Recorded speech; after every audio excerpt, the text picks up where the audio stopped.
kind of right. It looks like me and Sam are in the same room. If you look at the colour It of the does a walls. little bit. That's a bit weird. Yeah. We're not even in the same country, right? That's a good one. Sam, why don't you just come sit over here with me? We can just use one camera then. Right, I think let's kick off then. So, we watched the Siege of AR 558. I normally try and do something pithier, like a one-sentence, light-hearted thing, but you can't really do a light-hearted summary of AR 558. Not really. Not really. No. So, DS9, Season 7, Episode 8. So we're getting towards the end of Deep Space Nine now. It's set in the Dominion War. Planet AR 558 is home to a Dominion communications relay. The Federation has captured it, and Starfleet soldiers are guarding it against Jem'Hadar attacks. Cisco, Nog, Bashir, Dax, and for tenuous reasons, Quark I wrote tenuous as well. have been sent to the site, and they find themselves in a war zone. And that is my summary. This really has to be the most depressing episode of DS9 ever. Well, Star One Trek. of them. Yeah. No, I think it's the most depressing episode of Star Trek ever. There isn't even a thing at the end where they have a little, either lift the mood and have a bit of a laugh. It's really, really quite a negative episode in terms of tone. But that's not a criticism. You've got to do that for this sort of episode for it to work. So the episode opens with Rom singing "The Lady's a Tramp," which is quite a light-hearted scene. But that's the only light-hearted part of the whole episode. Is it? But that's it. Yeah. It's California. It's cold and it's damp. Even that's not that light-hearted, because he basically gets his dreams crushed by Vic Fontaine when he gives him feedback, and it says basically, "You shit," you know. Actually, to be honest, to be fair to Vic, is really quite diplomatic. Instead of saying "you shit," he says, "Look, we can't really have two singers on the stage because it's not going to work. We need a comedian." Sorry, Pally. We then move on to Cisco reading out a casualty report, which becomes a bit of a theme of this episode. It is a really dark thing, and I can't imagine that happening on any other series of Star Trek. In fact, I don't think this episode would work in any other series of Star Trek. It just wouldn't. You know, Deep Space Nine is the only place where they can make it work. So I think this feels more like a short film than an episode of Deep Space Nine or Star Trek. There's this constant nervous energy. It's really intense, and you don't normally get that in Star Trek. Normally, something happens to kind of like lift the mood or kind of, you know, break down, you know, the negative stuff. But that doesn't happen in this. It keeps building and building and building. And we get physical wounds. We then get, I suppose, mental wounds. You know, we get, mental illness and PTSD and things like that. And that becomes a central theme, not just in this episode, but that carries over into, I think it's the next episode. And there are certain like war film tropes as well, which help this feel like a war film. You've got the guy sharpening his knife. You've got the music, which I mentioned in a moment because the music's brilliant in this. You've got kind of like slow motion. You've just got all these kind of things that you associate with a war film in this episode. I also love how it tackles the real life issue of landmines, but it uses what is it? Houdinis. Houdinis. Find one and disappear. You know those. Yeah. I was going to say cloaked mines, but they're not cloaked either. They exist in subspace or something, and they can re-enter. You know, but that's brilliant because they refer to them as ruthless, and you get to they kind of explore kind of the inhumanity of landmines and how cruel they are. But ultimately, they utilize them as well, so they kind of descend to that level, which is quite interesting. You get the grim realities of war with this, but also contrasting with gung-ho, macho, kind of, I don't want to say American, because it's wrong to say all Americans love war, but you know, that gung-ho kind of a Americana, yeah, fuck yeah, you know, war sort of thing. You get that in with this, contrasting against the grim reality. And Nog is kind of beguiled by that romantic notion of heroic war. And when he sees that guy with the Jem'Hadar Ketchel White trophies wearing them, he's like, oh, that's really cool. And Quark's like, look around you. This isn't cool. You know, Quark finds it distasteful. And I do think it's interesting that in this episode, it's Quark who's got the moral high ground. He's the one who kind of represents the Federation, because he even mentions the fact that, look, if what the Ferengis would do here is we'd negotiate some sort of peace treaty. And he's the one who's looking around saying that, look, I think he even says at one stage to Jake, look around you, this isn't the Starfleet that you know. This isn't the Starfleet you know. To Nog, yeah. So Nog, sorry, yeah, I didn't mean to say Jake. So to Nog, he said that. And I think it is interesting because although I think Quark being in this episode is really, I don't know, I think it's really tenuous how they managed to bring him into it. But I am glad he is there. He does serve, a big purpose. Chris? He's the moral conscience. He's the moral conscience. He is the moral conscience, and you need him in this episode, to do that. After he says to Nog about the fact that keeping score isn't really a cool thing to do, he then gives that speech, which I won't mention because I know other people will want to talk about that. All I'll say about that speech is I remembered that differently. In my mind, it was quite a light-hearted speech. Oh, you do this and you do that, and this is, but it isn't a light-hearted at all. It's a straight, cold speech. And again, it's intense. It works. He does mention rule of acquisition 125 as well, which is you can't make a deal if you're dead. And I thought that was quite good. And normally that would be a light-hearted moment in an episode like this, but it wasn't. It wasn't at all. He was trying to make a point with that. Rule of acquisition 125. You can't make a deal if you're dead. And he even says to Sisko at one point, he challenges Sisko, he says, you wouldn't send Jake out there. And I thought, Quark's really got balls in this episode. But I bet you wouldn't send Jake out there. The music. The score to this is really different to what we usually get. And I was reading about the music today, but I couldn't really find out a lot of information. The composer's called Paul Belagion. I'm not sure how you pronounce his name. I'll flash it on screen. In the edit. Go on, man, flash us. I'll flash us. But he wrote the music blind because normally a composer, they'll be looking at the episode and they time the music to the the kind of emotional beats of what's happening in the episode. But I think it was Rick Berman said to him, I just want a sad piece of music. I want to capture the mood, not what's necessarily happening on screen. And I think it worked really well. The Netflix compression, by the way, it may well not be the Netflix compression, but because this is such a dark episode, not just in tone, but it just is a really dark episode. It is really dark. I did notice that the compression really seemed to struggle with it. There was a lot of detail lost and a lot of artifacting. But I'll just end by saying that this is an episode that's got something to say. It says it well, and it's not a simplified, it's not an oversimplistic, war's really bad. It doesn't do that. Instead, it deals with how, war changes people, how it has a knock-on effect. I do genuinely think it's amazing how they managed to fit so much into this one episode because, like I say, I felt like I'd watched a film and it was just a 40-minute episode. Does anybody actually not like this episode? I know I don't want to sound like I'm being negative about it because I'm not. The episode is a downer, but it's meant to be, and I think it works really well. Yeah.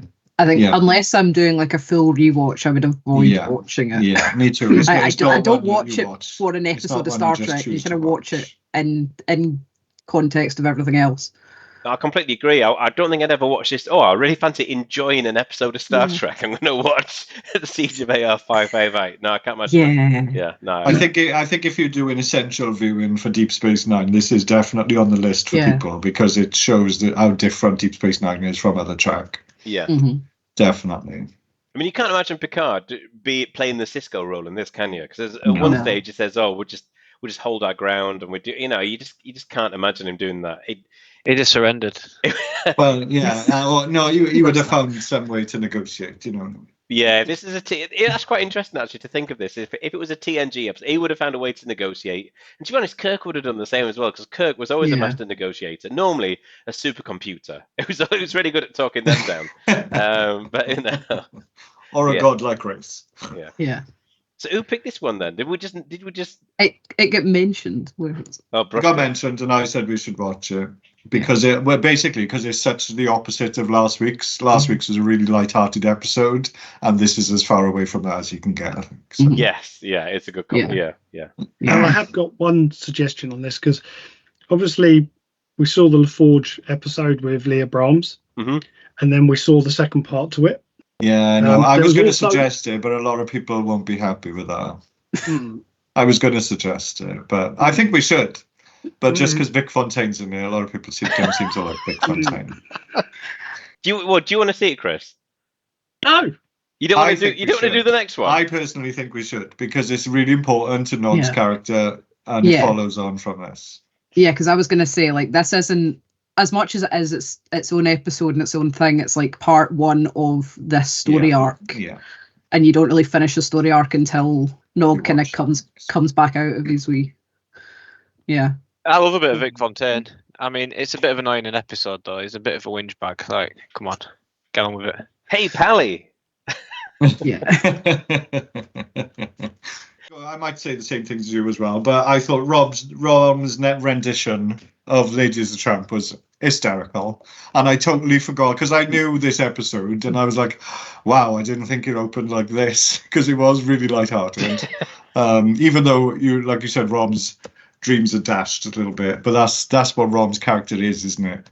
Yeah. That's what always happens to Rom, unfortunately. So, again, my next quote is: "Quark's inclusion is so tenuous.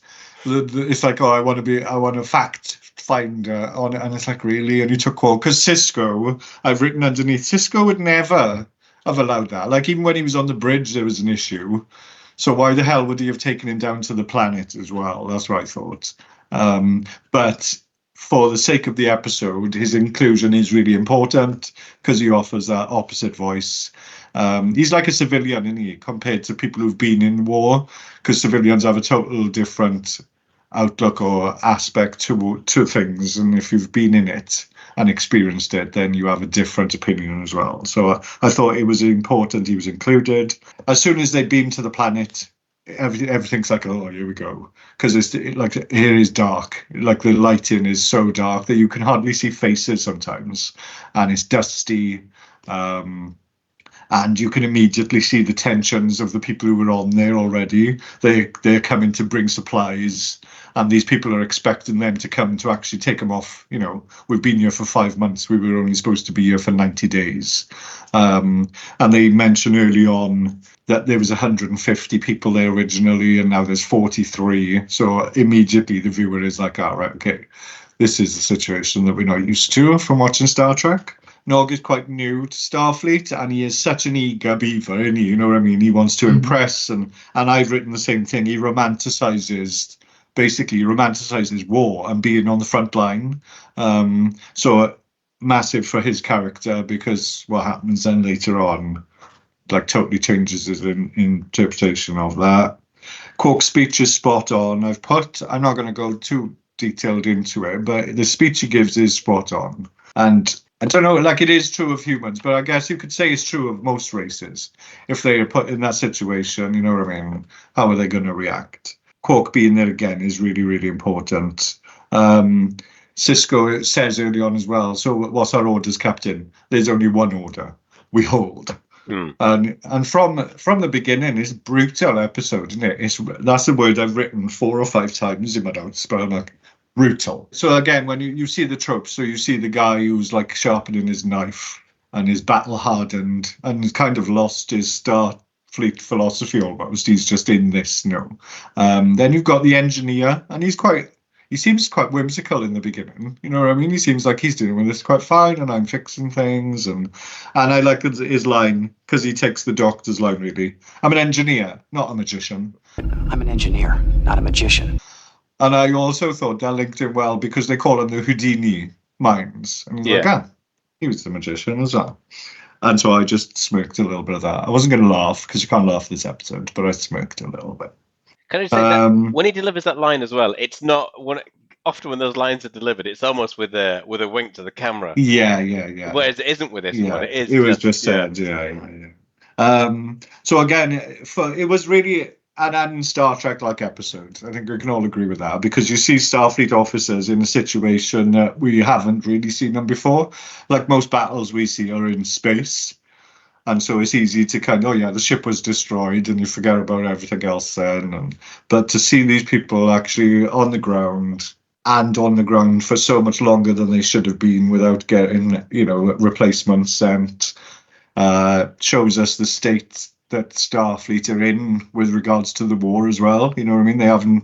It's not possible for them to send replacements. They haven't got them, or they're not near enough, or it's too dangerous, and they keep getting killed as they're trying to do that. So it's a really non-Star Trek episode.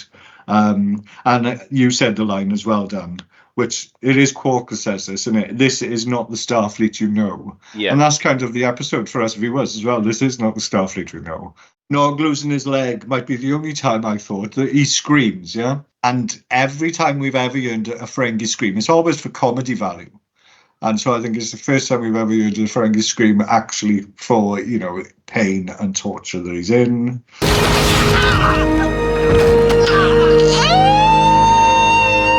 For me, the episode, you said it was like a film, and they did fit a lot in, but it seemed to fly by. It was like, it's really quite fast-paced, and so I was surprised when it was coming towards the end, and I recognised it was coming towards the end, so I'm like, shit, that's happened really quickly. And I hadn't made, like, loads of notes. I was trying to sit here and make notes as I was going, but I didn't feel like I'd written as many notes as I would have thought I would then, because it just seemed to fly by to me. And I've mentioned Quark's whole voice in this episode does speak volumes to the viewer, and he is the moral conscience. He does challenge Sisko a lot, which is good, you know what I mean? But it just shows you the different, but like Sisko's is his job and his lifestyle compared to Quark's. And he has to give like really serious orders. Nobody wants to actually give these orders or make these decisions, but Sisko does. And I think his character stands out for that as well. The Vargas character, I think he was good as well for the viewer and for people who haven't experienced anything like this, you know, or have been in any kind of war or that kind of environment. Because he was desperate, just needed to leave that planet and was going through a lot of psychological torture. And so I quite enjoyed his interpretation of that character. Starfleet officers, they're brave, but it's duty-driven. So it's almost like they have to accept it. Whatever the situation is, they have to accept it because it's their duty. But there was so much desperation in this as well, and it was quite vicious. And then I got to say the word again, it was brutal.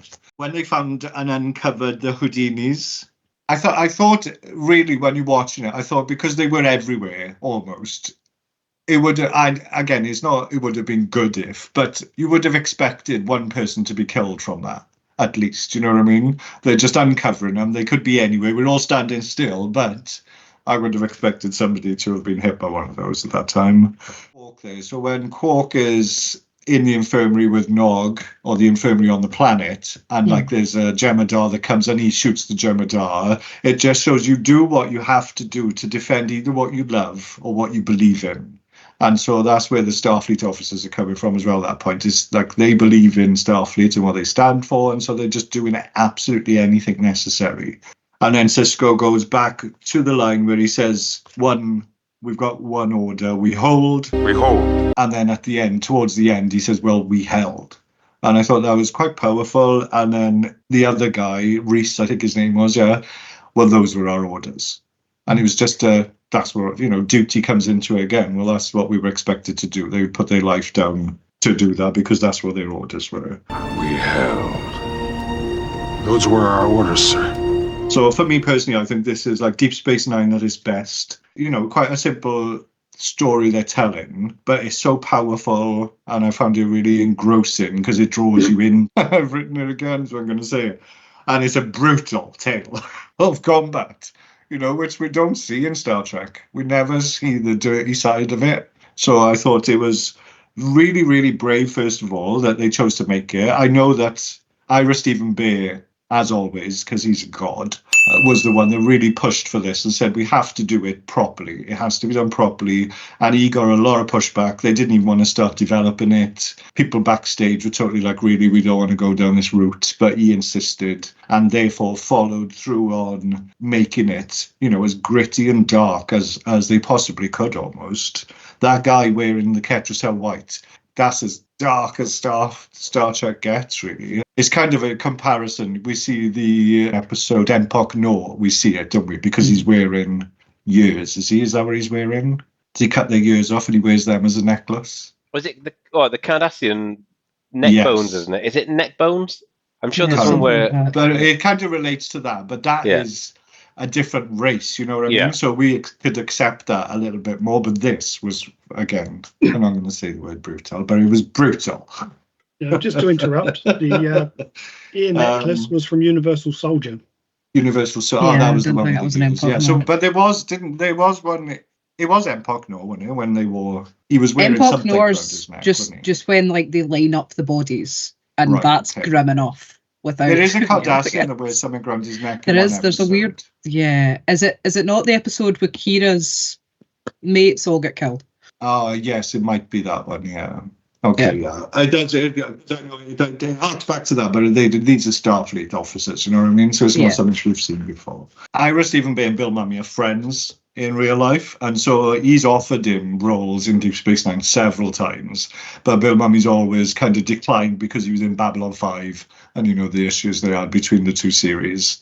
But also Babylon 5 was still being made at the time, and so after Babylon 5 finished, he offered him another role, which was a prosthetic alien role, and he declined because he didn't want to be in prosthetic. So this time he went back to him and offered him a role where he was just human. And it took him reading the script for him to accept the role. But he said afterwards he was really glad he did, because the experience of working on Star Trek was different to anything else he'd done. And he did find it really interesting. Ira Stephen Bay also came down to the set to watch Bill Mumy's death scene. What was his name? Kellen. And it's really unusual for him to come down on set. But he did it because, A, they were friends. But also, B, because after the scene finished, he took a megaphone and shouted out to all the cast and crew, "Star Trek has just killed Will." What was his name? Will Robinson. Will Robinson. And he found that extremely funny, apparently. Danger, Will Robinson. Danger. No, Will Robinson. So the reason they chose 558 was just because that donated the production number of the episode. Mm-hmm. And apparently Bill Mumy, I don't like saying this, weird saying Bill Mumy. Bill Mumy. Dialogue was like it. Once you got the script, that was it. You couldn't add anything to it. And all he did was add the word "well" into one sentence. And apparently that stopped almost a full day of production. It was like at least a morning and into the afternoon of production just because he put "well" in there. So you mentioned that it's like war films. And it was, because it was loosely based on the Battle of, I don't know how to say this, Guadalcanal. Yeah, between Allies and Japan. It was also directed by Winrick Kolb, and he was in the Vietnam War and said he brought a lot of his experience from being in that war. It was basically the thing that drives you insane, he said, was the sitting around and waiting. As soon as the fighting started, your adrenaline kicks in and you're there to do what you trained for, but everything else was really difficult. And that's also why the planet was so dark and dusty and basically a piece of rock that was like, why the hell are we interested in this piece of rock? It's got no value whatsoever, except for this one thing, you know, that the Dominion had on there, their communication station. The writers specifically chose the characters of Nog, Ezri, and Bashir to be on the planet because they had, hardly any battle experience. And the people on the ship, you left like Worf and you left Kira and O'Brien, and they chose to do that specifically because they were looking to do, the psychological impact of this rather than people who had been in that situation, so could have dealt with it better than they could have. So again, that was quite an interesting choice. And so Reese and Kellen were used specifically again for the thematic point of view. So you've got this hard as nails guy who'd become quite un-Starfleet and gone a bit crazy. He wanted just to kill people and he wanted to do it with a knife, if possible. And then you had Kellen, the engineer, who seemed quite lighthearted and so that's the reason why they chose Kellen to die. It was just to show you like how cruel war is, and there's never going to be a good outcome. There's never a win. Like they did win, but you don't actually win. We have to thank Ira Stephen Bay for a lot of things, especially how dark Deep Space Nine is and how he pushed the boundaries. I guess it was because Gene Roddenberry passed away, didn't he? And so creative control passed over from him. And one more thing, because it happened, everybody, it happened. If I do this. Who appeared in Murder, She Wrote? Is it Bill Mumy? Anyway, so it was Raymond Cruz, and he played Vargas. All right, okay. So I was very pleased. I looked through it, nearly every actor that appeared in it, and then I got there, I was like, yes! sir. Do you know what the best oh my is there, Brush? Oh my. And I think it's quite a poignant thing, really, especially when you're talking about why the hell are we here? It's just a rock, etc. The name that they used for the planet was just happened to be the script number. It didn't mean anything. The production number, yeah. Doesn't mean anything. What are you fighting over? Who cares? Don't matter. Yeah. That also related. I don't think I wrote it down. I did read it, but I didn't think I wrote it down because that also related to another battle that happened in real life, and it was because it's still they say it's still debated today of what was the point of doing that, and it was like they fought and lost a load of lives, and the Americas did win, if you can call it a win, but what they won was nothing. It was like, this is worthless. It's no use to us. There's no resources here. It's not even strategic. So yeah, I think that was a big point in this episode as well. I'll say again that if you're going to say to people, I don't know, 10 episodes that you have to watch of Deep Space Nine, this has to be one of them. Yeah, absolutely. Because it really does show the difference between this series and any other Star Trek that we've ever seen. Mm-hmm. Is there a reason you're not on cam, John Joe? Hey, look at that. It's a mess, that's why. But a mess. Yeah. It's not a mess. It's Star Trek. It's What's fine. That? What, your face? I forgot how good of an episode it is. Given a lot of my friends and colleagues, etc., like war films for obvious reasons, this should be on my list of episodes I'd show to people to get them into Trek. No, it's not Trek, but it shows the breadth that it can go to. Yeah. Like if there was a couple, you show like something a funny, totally ridiculous one. The one with the devil in TNG, for instance, where she's pretending to be the devil, and then this one, and just go, welcome to Trek, strap in.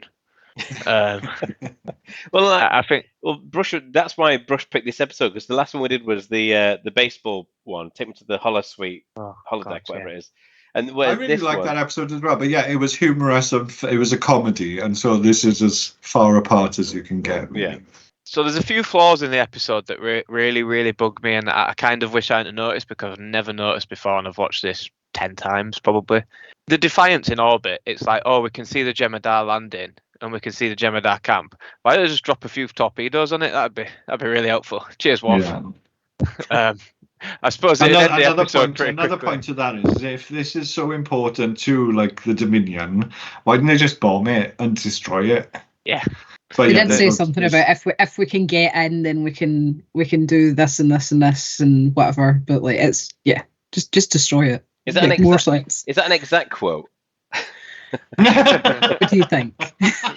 But yeah, I like the way it shows that Starfleet aren't, infallible. The fact that humans are still humans, and if you leave them on a planet in war for long enough, war is not a nice thing, and nobody wins.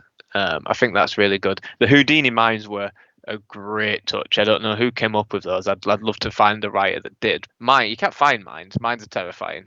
That's the whole point of them. But in Star Trek, as you say, they normally scan for mines. But the fact that they couldn't find them brought it again crashing back down to Earth. Like you've got all the technology in the world, yet you're still in a trench fighting with a knife. It's just something you can't take out of the human nature. There will always be conflict, and even with other races, and it just sort of drags this idealistic Star Trek world back into, it turns out you're never getting rid of war.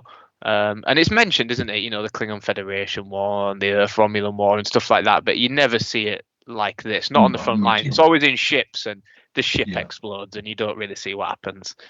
And it has less impact, you know what I mean? Yeah. And people losing body parts and stuff, you just do not see that. You don't get to know a character in Trek and then they're immediately killed. That is quite rare. So one other thing I read, was Nog was scripted to lose 2 legs. I think it was Rick Berman that went, that's a bit severe. Let him just lose 1 leg. I don't know what the lesson is. Is the lesson war's good for nobody? Let's not do it. Well, there's no winner in war, I think, as well, is one of them. At the end of the episode, it's not like they've gone, right, okay, we've got into the array and then we can leave it. No, they've dropped off the next lot of soldiers. When they drop off the new soldiers, like immediately my heart sunk for them. And it was like, they are so fresh-faced. And Cisco says something. The other guy says kids. Children, not for much longer. Children, not for long. Yeah. It's a great line. This is actually full of really great little throwaway lines. There's a lot brilliant. of really good quotes in this. Remember the 34th rule of acquisition. War is good for business. Even Quark's line about the rules of acquisition was quite a serious one. Do you know what I mean? As it said, the closer to your front line you get, the less profitable it is. Only from a distance. The closer you are to the front lines, the less profitable it gets. That's his other, because there's two, because I've mentioned the other one he says, which is, I can't remember, something like, if you're dead, you can't make a deal or something like that. But yeah. You can't make a deal if you're dead. The only thing I think was missing from this, I understand what you're saying, Bush, they left them on the ship because they're the combat characters and they tried to put the inexperienced in there and people that you don't often see. Well, I immediately thought Worf has to be here, you know what I mean, and can keep, but it made it less serious though. Worf would have just been like, rah, and then that would have been the entire focus. I think the focus was the psychological impact on people, and so it was for the writers important that it was people that wouldn't deal with the situation well, you know, whereas the others had been through it, so they would have just got on with it.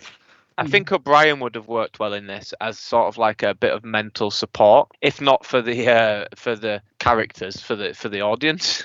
I think he does that really well in, I can't remember what episode it is, if it's towards the end of Deep Space Nine, where it's, you know, once more into the breach, blah blah, and he like shouts at the young lad across the thing. He's like, "Don't worry, just press your buttons, and we'll get through this," sort of thing. I think that was missing because Cisco didn't do that really very well at all. I don't think. He was kind of a side character, Cisco. He was just there to make the decisions, you know what I mean? Make those He was there kind of because he had to be more than like to actually do anything. Because it was one of the things I was going to say is like everybody in this episode, character-wise, does exactly what you expect them to. No one does anything strange. No one does anything unusual. Everyone just acts the way they would normally act and the way you expect them to react to everything. Cisco is, right, I need to give orders. I need to hold ground. I need to fire at the Jem'Hadar. Ezra's sitting going, I remember this happening to other hosts and I don't really know what I'm doing, but I'm going to run with it. And Bashir's like, okay, right, shit, get on with it. Nog's, right, okay, we're going. And everyone kind of does exactly what they would normally do. No one can act odd or act strange. There's two things I think should have happened in this. I think they should have killed the main character off. And I think, or if not a new one, at least wait for Jadzia and kill her off here. And I think when they left and they got back to the base, I think the news should have been, we've lost AR, whatever it was. Yeah, actually. Yeah, make it futile. Really impactful. Make it completely futile in the end, because it often is. It often is. I think that would have been like, but maybe that would have been a bit too. Well, maybe like I don't know if Ira or Stephen Bay had any like thought process behind that, but that's probably where they drew the line. The line must be drawn here. The line must be drawn here. We must win. That's a really good idea, by the way. I know it's too late now, but if you didn't know this episode was happening, and I get the impression that they didn't because there was a lot of arguing over it, this would have been a great episode to kill Jadzia Dax. It would have been perfect because it would have been a better death, and it would have been futile, which would have added to the episode. The only thing, you said all the characters kind of behave as you expect. The only one, and we've already kind of mentioned it, character that maybe doesn't is Quark, because Quark is a bit ballsy. Because you've mentioned the fact that, like the Ferengi scream, because like when he hears somebody creeping up behind him and he shoots him, there's no like like the Ferengi Moogie kind of scream. It's dead serious. And so Quark really surprises me. I don't think he acts out a character though, because there's always flashes of that from Quark. He always comes across as a character that is actually more Starfleet than he would dare to admit to.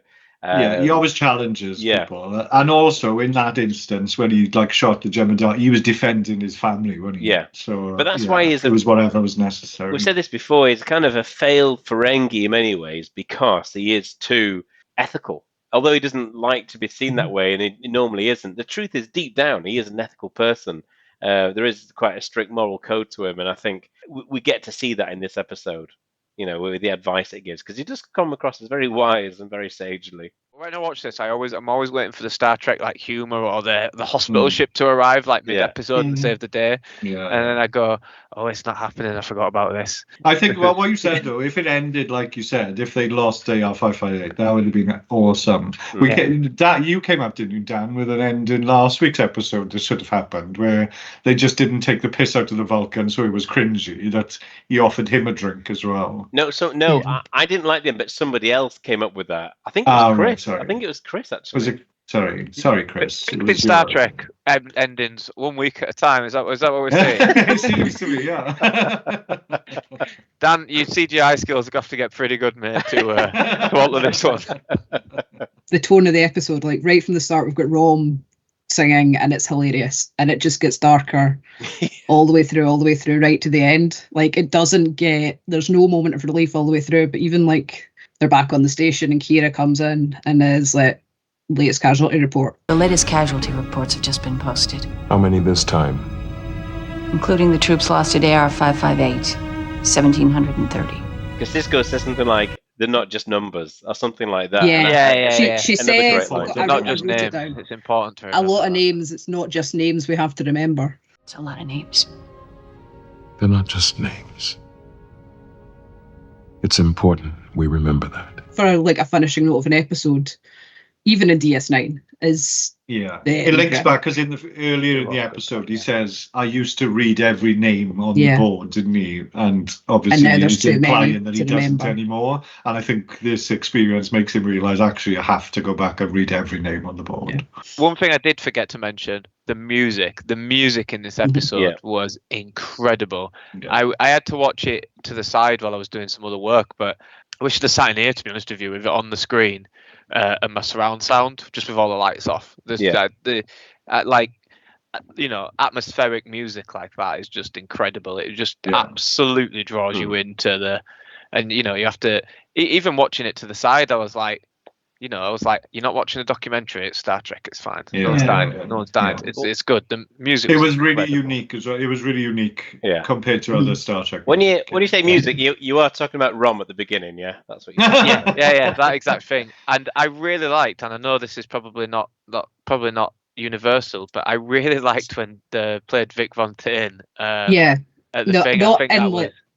I'm not a huge Vic Fontaine fan, but just the act of going to get recorded music live and take it out to the front lines is very, very, it's very World War II. It's very virulent. It's very, people know about that as something that happened. I entirely forgot about that. And people still do that, people that go off to war now, the music is still a big thing. And I totally forgot about that, and it made all the hairs on my back stand up. Well, the song they chose was also one that was used a lot, wasn't it? Yes, it was, yeah. Quick question before, I think Jed needs to go next, because he's desperate. But quick question for you, John Joe. We often say, right, when we're watching Star Trek, Patches often mentions it, that he kind of, I'll just let it roll on to the next episode. But the next episode is, again, quite a heavy episode. Yeah, but no, it's not the next episode. Is it not the next one? No, it's not. No, because the next one kind of takes a break, and then it's after. You need a little bit of a break. I don't know. I quite like that. Did anybody else feel like this was almost like Star Trek Battlestar Galactica? Like it very much felt like a Battlestar Galactica. Yeah. No, I did. Yeah, because it's gritty, and that's exactly what they did with that new reboot. They showed the actual. Well, they showed the human behind it. You know what I mean? Yeah. I love this episode. I always have. I've watched it multiple times. I even watch it just for sake of watching it. I do love it. The rendition of Rom's "Lady is a Tramp, Lady is a Scamp" is probably the best ever rendition of "Lady is a Scamp" I've ever heard. But yeah, it's a really dark episode. It starts off fun, and then just slips into complete and utter Silence of the Lambs. Seeing everybody collapse and seeing the wear and tear of everybody after, 5 months battling on a planet when it's only supposed to be 90 days. They've lost 100 and odd of the men when they landed with 150. They've got 43 left. The Houdini's exploding. No one knows where it's coming from. You could walk past it 1,000 times and then one day, bang. But yeah, it's not a lot I can really say about this. But yeah, I really enjoyed this episode. It is very D-Day with lasers to me. But it just shows you how dark the Jem'Hadar are. How dark the Dominion is creating a mine called the Houdini, which hides in subspace and then just blows up. The fact that the Jem'Hadar weapons, they shoot Nog's leg, they can't fix it. They got to amputate the fucker. So you say you watch this one quite often. It's a difficult one to enjoy, isn't it? I mean, in terms of I enjoyed watching it because I'm watching it thinking this is a brilliant episode. It's well written, it's well acted, it's a superb episode, really well constructed. But I can't say I enjoyed it.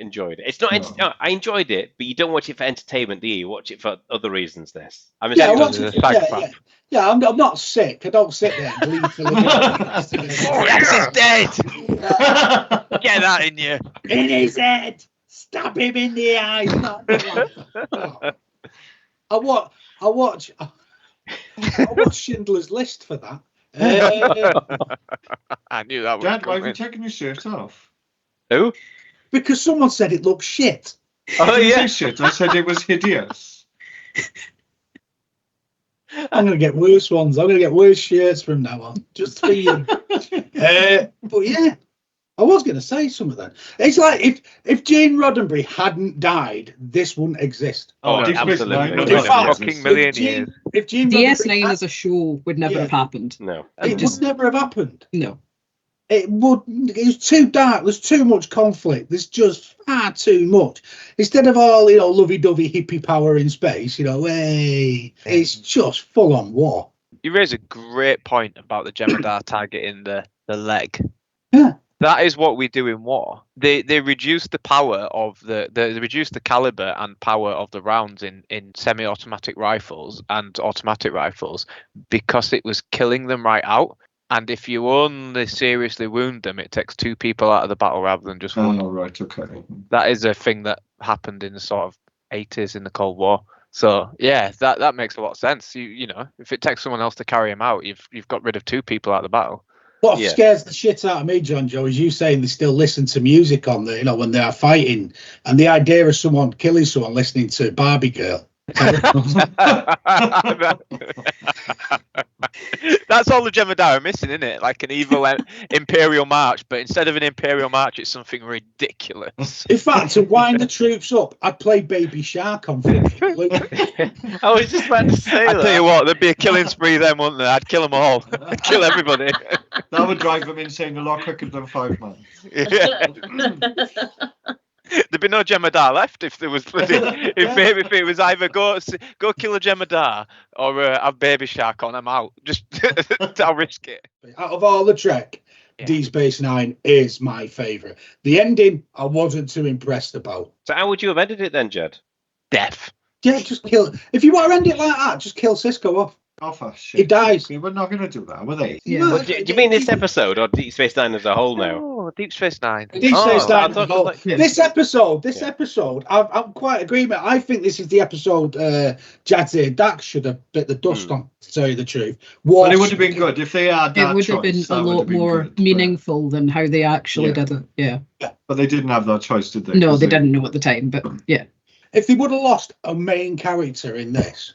No, I 100 agree, I meter can sprint see in your that. background. You better call Ghostbusters. Was that Ollie? Yes. Someone just went. He always zooms past. But yeah, no, but because like you said, if they would have lost the planet, it would have made, even worse because, you've lost all them people, and the reason why they can't bomb it, Russia, is because that communication device is the key to that entire quadrant. Yeah, but you could have bombed the Jemadar, though, mate, couldn't you? Starfleet had it, but the Dominion didn't. So for the Dominion, they could have I'm saying the Dominion could have destroyed it. It was me who said they could have blown the Jemadar up. No, they knew exactly where they were. Yeah, but they were being attacked by 2 Jemadar fighters, so what'd you do? Yeah, the Defiant, so it wasn't, I didn't know if it was said in the episode, because the Defiant doesn't stick around. The Defiant goes. No, he's being attacked. He tells but then he goes, Cisco sends it away. He says, Captain, Commander, do evasive maneuvers and... Take evasive action, Mr. War. But they're down for a long time before that, aren't they? They're beamed down to the surface with a ship in orbit. Oh, Russia's gone. But his shopping's arrived. Oh, he's shopping. Yeah, his shopping's arrived. Oh. But yeah, that's do you think he's left us on unmute and we can shout, "Help! Help! I'm in the closet!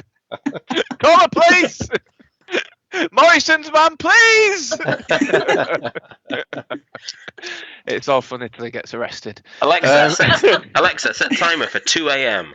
What about you, Dee? I'm assuming you watched it together. I watched as much of it as I could because I couldn't see shit. Even with my glasses on, it was too dark. I mean, I don't know if you've got the contrast down. I mean, the contrast on the telly is fine for everything else. No, it was on. But I could not. That battle, I missed all of it. It was just flashing lights and blinking all the way through. It's kind of supposed to be that a little bit. I think it's supposed to, I think that's supposed to portray the chaos of war a little bit, isn't it?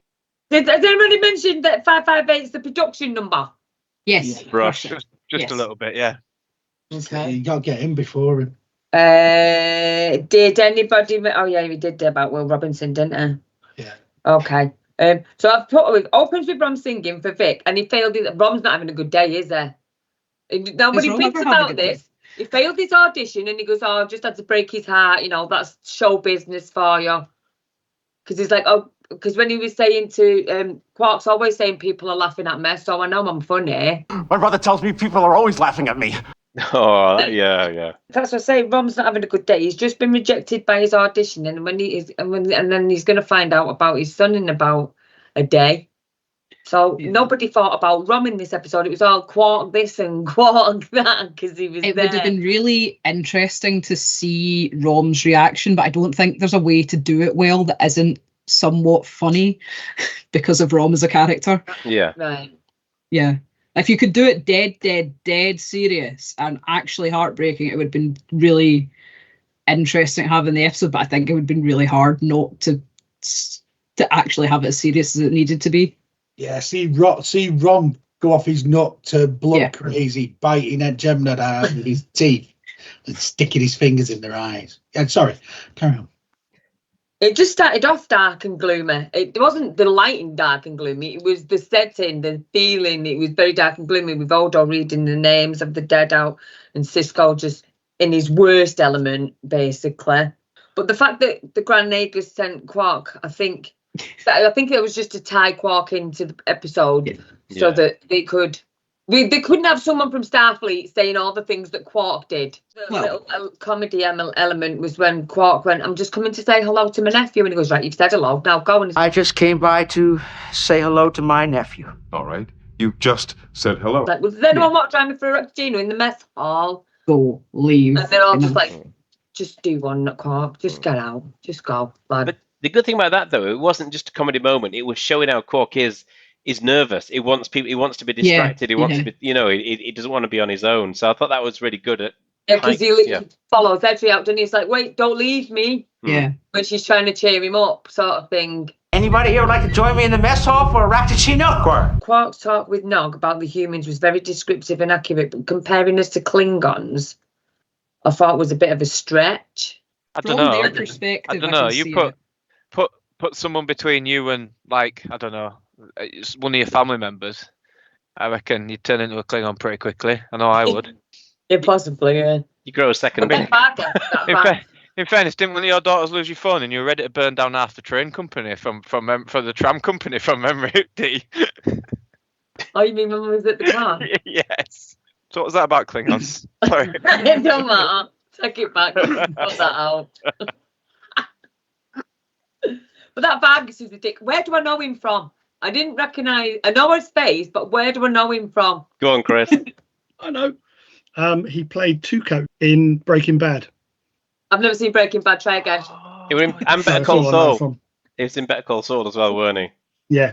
My favourite bit was when Cisco was talking to Nog, and he says the line, "Keep your ears open." Keep your ears open, Ensign. I will, sir. And I know one thing about that line. It means, I'm sure it's the 7th rule of acquisition. If they didn't get them. D, I've just Googled it for you. Yeah, it is Ferengi, the Ferengi rule of acquisition number 7. And it was first mentioned in Deep Space Nine episode In the Hands of the Prophets from season 1, episode 20. Yeah. Keep your ears open. Are you kidding? That's the 7th rule of acquisition. Aaron Eisenberg started the podcast, right. The 7th Rule. Oh, with Sarah Blofton. keep your ears open. Yeah. That's why that's why I very noticed it, because it was like, I'm sure he's just said the 7th Rule. Yeah. It's a Nog. See, I think it would have been better if he'd have gone Ensign, 7th rule. Yeah, but then no one Because else would have known what he was talking about. That would have made people get on their phones and go. That sounds wrong. That would have separated the true Trek fans to the casual watcher. But when they brought him back after he was injured and Quark's having a go at Sisko and he's like, well, you want to send Jake and stuff like this. And he was like, Jake's not in Starfleet. Your nephew did, so here we are. And he seemed genuinely scared. You know, when he went up and Quark went, he's not letting anyone in there. And he was like, he's going to lose. He's like, I think Sisko acted genuinely scared in that moment. I know he said he cares for all of the people under his command. But I think for his son's best mate, I think he was a bit extra with his feelings over. It was Sisko that got Nog into Starfleet. He had to be sponsored by someone because he wasn't. Yeah, it was Sisko that signed the form. To see him, and he's talking to him, and he's saying out. Nog's being very brave at this point. I'm noticed, really brave, and I don't think he's doing it for Sisko's benefit as well. I think he's just doing it to prove to himself and to everyone that he is cut out for this and he can do it. Do you know what I mean? Because you can see it in his face. Sisko is proud of him when he says, you know, I'm proud of, but you can see it in his face out, you know. I'm proud of you. He acts it really, really well. And the same again with the music. It's very sad, very dramatic soundtrack over the battle scenes. It put more to the emotion of the scenes. I mean, I'm glad he had the music because I couldn't see shit. I couldn't see anything. It was that dark, honestly. I even say I can't even see shit even with my specs on. I fucking squinting at the telly. What's happening? I can't tell. Honest to God, it was really bad. Dee's got audio description on. No, Dee watch this in Sonar. Thank you, Dan. Oh, here we go. That's his notes. I thought it was going to be a prop. So, Rom singing. As soon as I heard that, I was like,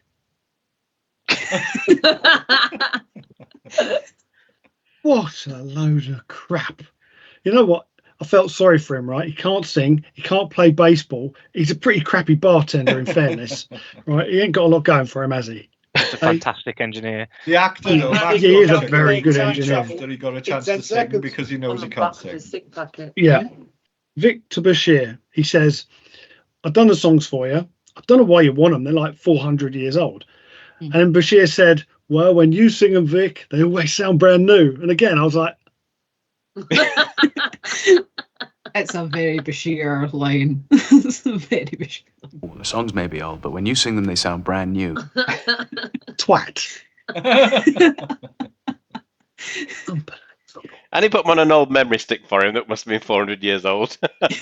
That's something else I wanted to bring up, right? Because surely if he's got hold of this memory stick, isn't it going to be holographic? So the minute he takes it outside anyway, it's buggered off. No, because it's like a replica. Some insert bullshit here. Maybe it was a joke. Maybe like Bashir walks out and they cut that scene. Yeah. That's too light-hearted for this episode. The Defiant, when it became under attack, they're going into a war zone. Why wasn't it cloaked? Not allowed to use the cloak in the Alpha Quadrant. Yeah, but they always do. They have used it a couple of times. Point. Don't tell anyone. They have used it a couple of times in the Alpha Quadrant when, you know. That's a great And point. let's be fair, there's a war on to which the Romulans are on our side. So, you know, kind of helps them out as well, doesn't it? Why didn't they just beam this thing they were protecting up? Why don't they just beam the whole thing onto the ship and bugger off? Too big. It's not a Galaxy class. Well, then get a Galaxy class down there. I agree. I mean, I know there's a war on, but I'm pretty sure they could spare one. Certainly doing the CGI. It's one of the only models I think they have. It's in every frigging battle, isn't it? There must be thousands of the fuckers made. Yeah. Bill Mumy, when he first sees Jadzia, and he says, pass me that, whatever it is. And she goes, take it. Can someone hand me a duonetic coupler?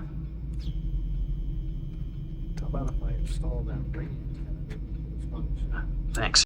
And then he goes, oh, are you an engineer? You an engineer? No, she's in a blue uniform, you twat. Yeah. Hello? At the beginning of the episode, when Vic Fontaine said to Bashir, he said, you know, if you want, he said, I could just come with you and sing it live in person. Yeah. And he said, well, there's no holo emitters where we're going. I noticed that. Yeah. But the Jem'Hadar managed it all right. It had holo emitters. Yeah. I noticed that. Yeah. Yeah. Well, are you saying that we should have had like a fleet of like a whole dozens and dozens of Vic Fontaines running towards the jet? Yes. That'd have been brilliant. That'd have been the Star Trek answer, wouldn't it? Someone figures out how to trick them with holograms. That'd have been ideal, yeah. Literally get 50,000 Vic Fontaines right there in front of the Jem'Hadar going, the best is yet to come. Crooning them to death. And again, right, that the Jem'Hadar would turn into me. I don't think they've got enough facial movement with the prosthetics to actually do that face. All right, then you just see the eyes instead. They turn into Garon. Yeah. No, that's right. That's me done. Short and sweet. Cheers. Thank you. No, please. No, I don't deserve your applause. Thank you. Thank you. Thank you. You don't, but we're polite and we like it. I think it's Patch's birthday tomorrow, no? Oh, is it? Yes, 16th is his birthday, the 16th. Is he out on the piss, maybe? He's not going to. Let's shout happy birthday to Patches. Happy birthday, Patches. Happy birthday, Patches! Happy birthday! You better send me some cake, motherfucker. Christian, have you dyed your hair? I have. Oh. I have a black now. I didn't It's a even bit know. early to be having a midlife crisis. noticed. No, I'm like a chameleon. My hair changes all the time. But I am off need to to go out for Comic-Con this weekend, and I am going as Shazam, so need to fit the part. Shazam. I don't know why I did that. I don't suppose you watched Siege of AR-558, did you, Christian? No. What the fuck is that shirt you're wearing? It's fucking hideous. He loves this shirt. It's cloudy. Cloudy. Yeah. You're just jealous because you ain't got one. I'm sure I am jealous and desperate to own one. It's I fucking hideous. I'd never want one of You're those. just jealous. You're just jealous.